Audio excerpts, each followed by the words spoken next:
Theirs is an American tragedy, but there is some peace in the final chapter. When Colonel J. McGoldrick's bomber crashed while on a secret mission during the Vietnam War, he left behind a wife and 4 daughters in Columbus. McGoldrick was listed as missing in action for nearly half a century until September, when his remains were finally recovered in Laos and identified. ABC6 News was there in Washington last Friday when his daughters finally got to say goodbye. 4 little girls, you know, without their dad. It just pulls on every heartstring, I think, that anybody has. Day after day, they've arrived since October. This is her second one because the first one broke. Silver bands, worn by strangers who long ago promised to keep Colonel J. McGoldrick's memory alive. He said he got his bracelet at the Ohio State Fair in 1985. Each one returned, now a reminder to Mitch Guess and Mari Petrucci that their father is finally coming home. We've been on a roller coaster for 45 years. At last, the final moments are here. I'm so mixed with emotions over the grief and the fact that we've finally gotten to this point. And now has come the moment for Colonel McGoldrick's daughters to do their duty. I want to honor him in the best way that we know how.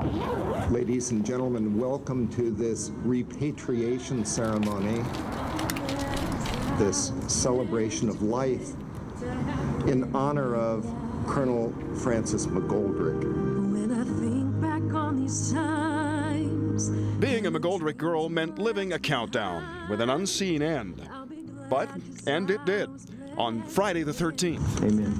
With the Capitol below and the Air Force Memorial soaring above, the sisters have come to Washington to complete the arc of their father's life. The brief 40 years that he spent on this earth, which ended 45 years ago today. This is a ceremony that Mitch has poured her soul into organizing, and it's also the first ever celebration of life at the memorial. It is truly a day of celebration. Grandkids who'd only ever known their grandfather as a story, a legend, now bear his casket. One of my sons said to me, he's more alive now coming home in a casket than he was ever in their whole life. Right. Because they've known the story, and now they're going to get to see what a hero's welcome is.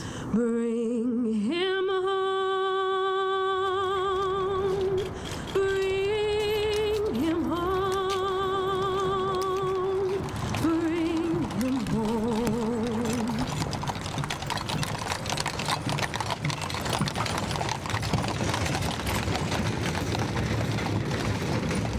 Half a mile as the crow flies from the Air Force Memorial is the final resting place at Arlington. Arlington holds about 10,000 funerals a year, roughly 30 a day. And yes, the McGoldrick sisters couldn't help but feel that fate had cheated their family out of the honor. It's a little bit of a jealousy. You know, you feel left out, and you feel like, why can't that be us? So many heroes are there, and our father finally will be there too. With a show of breathtaking precision and gravity, the Air Force has made sure the years spent waiting would end in the most reverent manner. Our Father, who art in heaven, hallowed be thy name. McGoldrick will not be buried alone. Cancer claimed his wife Jackie at age 47. She's been here since 1980. To be able to put them together in the same grave, his casket will go on top of hers. That's just such a blessing to have them together again. And remember those bracelets. We're going to collect all of these, and we're going to put them inside the casket with our father's remains. Mm-hmm.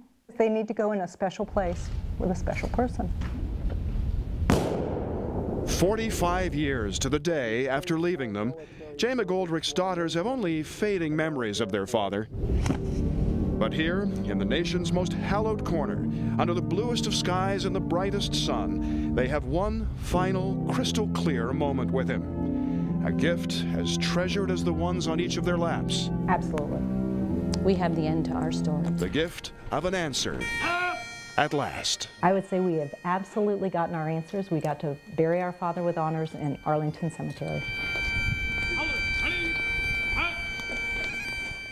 Mitch and Mari tell me that the end of their father's story finally allows them to do something they have never had a chance to do before, and that is grieve.